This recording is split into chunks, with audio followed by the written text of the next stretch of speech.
کسی مسلمان کا یہ کام نہیں ہے کہ وہ کسی دوسرے مسلمان کو قتل کرے، الا یہ کہ غلطی سے ایسا ہو جائے۔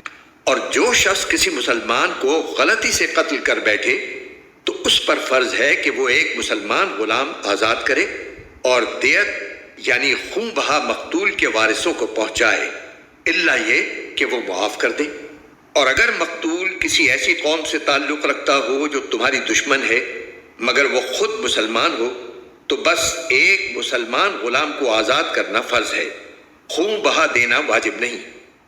اور اگر مقتول ان لوگوں میں سے ہو جو مسلمان نہیں مگر ان کے اور تمہارے درمیان کوئی معاہدہ ہے تو بھی یہ فرض ہے کہ خون بہا اس کے وارثوں تک پہنچایا جائے اور ایک مسلمان غلام کو آزاد کیا جائے۔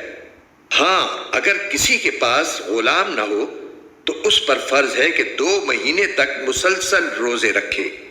یہ توبہ کا طریقہ ہے جو اللہ نے مقرر کیا ہے، اور اللہ علیم و حکیم ہے۔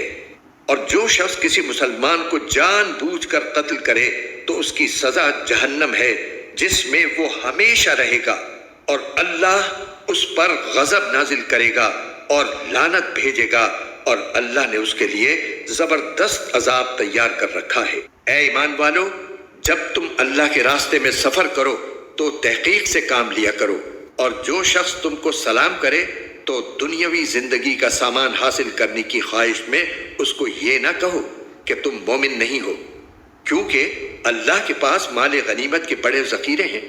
تم بھی تو پہلے ایسے ہی تھے، پھر اللہ نے تم پر فضل کیا، لہٰذا تحقیق سے کام لو۔ بے شک جو کچھ تم کرتے ہو اللہ اس سب سے پوری طرح باخبر ہے۔